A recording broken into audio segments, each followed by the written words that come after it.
Nandito tayo sa harapan ng Senado sa Jokno Boulevard, Pasay City. Sa kasagsagan ng rally ng iba't ibang grupo para kalampagin ang Senado na umpisahan na ang impeachment trial ni VP Sara. Nang biglang dumating si Congressman Laila De Lima para magbigay ng suporta sa mga grupo na porsigidong umpisa na ang impeachment trial ni VP Sara para matapos na ito. Congressman Laila De Lima, kung ating natandaan, ay isa sa pinakulong ni dating Pangulong Rodrigo Duterte at ngayon isa sa sumusulong ng impeachment trial laban kay Vice President Sara Duterte. At ang kanyang pagpunta sa rally ay napakalaking bagay para sa mga taong bayan na gustong umpisa na ang impeachment trial. Kung natandaan, February pa nung pinasa ng Kongreso ang Article of Impeachment sa Senado at hanggang ngayon hindi pa ito na umpisahan. Kaya nandito ang iba't ibang grupo para kalampagin na ang Senado na umpisahan na ito. Ma'am, ano masasabi niyo po ngayon sa madami po ng ang taong dumalo rito? Ibig sabihin maraming nakakaintindi kung ano talaga ang sinasabi ng konstitusyon. Ibig sabihin maraming nagmamahal sa ating bayan. Kasi kung nagmamahal kayo sa ating bayan, ng isang Pilipinas, ay wala na dapat paligoy-ligoy, nililisodin para ipagsundin ang konstitusyon. Napakalinaw ng utos ng konstitusyon. Walang ibang opsyon ng Senado dahil nasa kanila na yung articles of impeachment, kundi mag-release ng ebidensya. So ibig sabihin maraming tao na yan ang pananaw. Maraming tao ang nakakakilala kung ano ang tama. Huwag na kasing pinipilit yung kasenadora hindi impeachable. Pero dapat may pananagutan. Kung ano po klaseng pananagutan, hindi ko pa po pwede masabi ngayon. Pwede ko lang masabi is tingnan muna natin kung ano ang kanilang mga kilos, ano yung kanilang mga aksyon between now and Wednesday. Ngayong araw, bukas, lalo na sa Miyerkules, tingnan natin kung ganun pa rin ba, nag-i-insist pa rin ba sila na kailangan ng i-dismiss at yung ilan sa kanila, yung mga tinatawag nilang functional or de facto dismissal, which is not at all found in the Constitution dahil wala pong option para sa Senado dahil nandun na sa kanila articles of impeachment, kundi i-visit na. Dapat talagang gawin nila agad. BSKP is to convene. Kung pwedeng gawin ngayong araw, hindi na kailangan na paghintay ng Miyerkules, pwede na sila anytime to convene as an impeachment court and mag-swear na. Manumpa na sila bilang senators, judges at gawin na yung mga preliminary steps or processes bago yung trial proper. Yun ang malinaw. So ayoko na munang sagutin kung ano ang specific na pananagutan ng mga senador na nagmamatigas pa. Pero kailangan meron talagang pananagutan. Kung pagpilitan nila ang magiging posisyon na either i-dismiss na kaagad o kaya hindi na daw pwede, sasabihin nila hindi na daw pwede tumawid sa next Congress kasi mali po yung interpretasyon na yan. Salamat. Salamat po, ma'am. Simbolismo ng mga kababaihang matapang, hindi pasisihin, higit sa lahat sa araw na ito, malaya, kasama, Laila De Lima. Kung dito kasi bago. So inaasahan po na inaasahan po iba na nasa ilalim ng puno na pumunta po muna sa gitna para po sa huling speaker natin.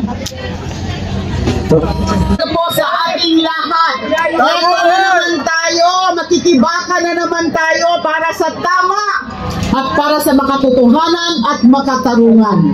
Nilinawin ko lang po na impeach na si VP Sara. Kaya ang panawagan natin hindi impeach si Sara kasi na-impeach na siya ng House of Representatives. Ginawa na ng House of Representatives ang trabaho nila, yung paggawa ng Articles of Impeachment at yung pag-transmit sa Senado ng Articles of Impeachment. Ang bola ay nasa Senado na. Pero nakita naman natin sa mga nakaraang araw kung anong mga pagpapalusot ang mga ginagawa ng ilan sa mga miyembro ng ating Senado. Nakakagalit na para ginagawa tayong tanga na hindi natin alam, hindi natin naiintindihan kung ano ang nakasulat sa konstitusyon. Malinaw ang utos ng konstitusyon. Litisin na si Sara, si VP Sara. Yung issue tungkol sa pwede pa ba? Kasi nga patapos na daw yung 19th Congress at susunod na yung 20th Congress. Pwede pa. At least umpisahan nila. Ang panawagan natin, umpisahan na ang paglilitis. Matapos mayan o hindi, dito sa 19th Congress, dapat umpisahan na. At uumpisahan ito sa pamamagitan ng pagko-convene mismo ng Senado bilang impeachment court.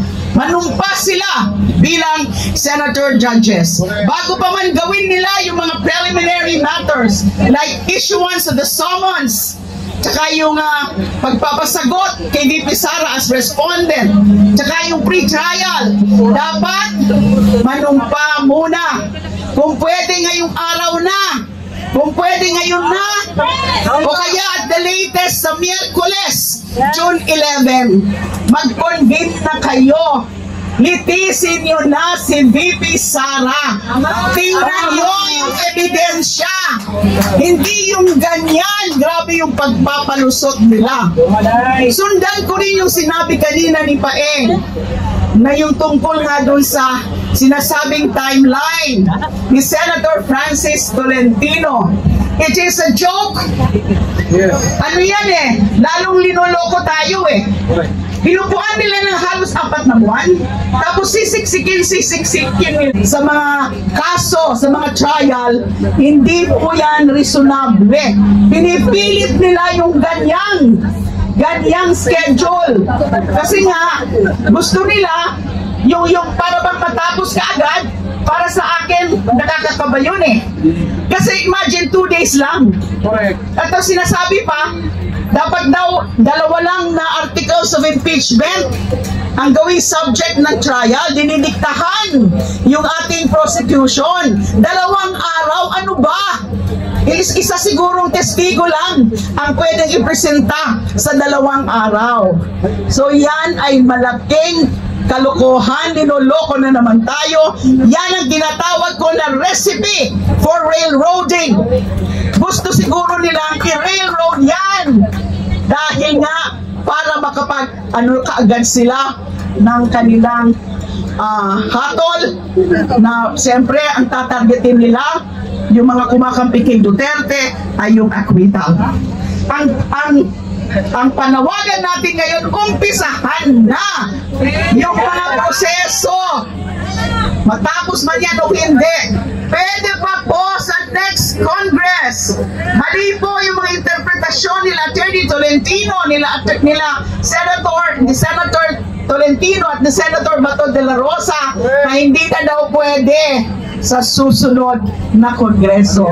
Maling-mali po. So ngayon nakita natin, dahil maraming grupo na yung nagsalita, nag-issue ng mga statements, ayan, medyo tingnan natin kung anong gagawin na nila ngayon. They are already cowering, backing down. Ito nga ho, hanggang Miyerkules po, dapat patuloy-tuloy lang po ang pagkalampag natin sa Senado. Huling, ano na lang po, isigaw natin, litisin na si Sara Duterte. Ngayon na! Litisin si Sara Duterte. Ngayon na! Maraming salamat po. Hindi pa dito sa baba sa harap yung